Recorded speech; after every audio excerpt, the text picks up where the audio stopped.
Today we're going to do a video demonstration of a brand motion rear view mirror system into a 2009 and above Dodge vehicle, Dodge truck. The first thing you want to do is you want to make sure that everything needed for the kit is included. So you want to take out your packing slip, which is provided in the kit, and you want to make sure that all the pieces are there, which is the installation instructions, what we refer to as the main body harness, the mirror harness. We also have got the tailgate bezel and the actual rear view mirror. In the kit, you will also find cable ties and a cap for the rear keyhole, which I'll explain when we get to that step in the system. For the first step, we're going to go ahead and remove the original existing mirror. Some vehicles are equipped with auto dimming, in which case there will be a harness present. Other vehicles are not, and you'll find this out once you remove the actual mirror. So you'll take a Torx 20 screw and unscrew the existing mirror like so. Once it is loose, you will disconnect the harness and remove the mirror. Now we're going to gain access to the overhead area of the headliner, where we're going to route our cable for the mirror portion of the system. To do this, we're going to snap off the overhead console, which just has retaining clips. Remove the retaining clip for the sun visor, along with the two bolts that hold the sun visor.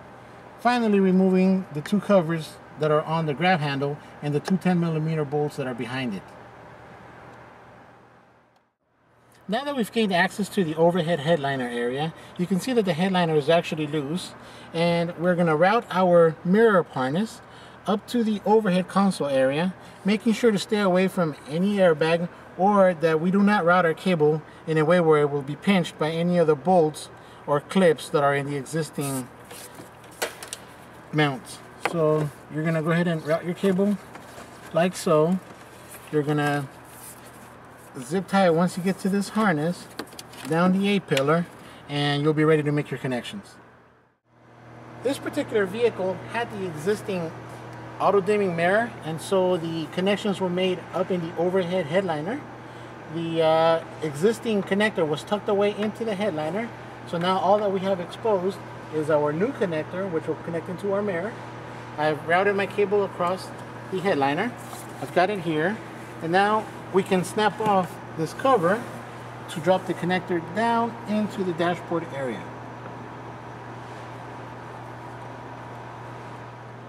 With the cover removed, we are able to drop our connector down into the dash, and we're going to go ahead and assemble the overhead section of the vehicle. Now that we have mounted the mirror, we've torqued it onto the button, we've routed our cable, we've assembled the entire overhead of the vehicle, making sure to torque down our grab handle here as we use it to get in and out of the vehicle. We are ready to move on to the body harness of the system. First step in actually installing the body harness is going to be to gain access underneath the back seat, which is done by lifting on the cover. There's 3 snap pins here which are going to snap off and give us access to where the harness will come in. Then we're also going to need to route the cable from the back of the vehicle to the left-hand kick panel. We will do this by lifting the scuff plate here, then going to the front of the vehicle and doing the same here, which will remove the kick panel area and will give us access to route our cable. Now that we've gained access to the rear of the vehicle, we remove the drain plug, which is located underneath the compartment, and we're going to feed our cable from the bottom of the truck up into the cavity inside the cab of the vehicle. The connector that's got a single connector is the cab side, and the dual connector is the bed side. We routed our cable from the back of the truck to the front area.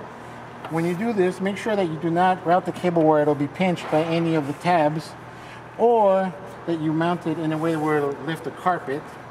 Feed the cable all the way up to the kick panel, and you'll be able to plug it in to the mirror portion of the harness, and you're ready to assemble.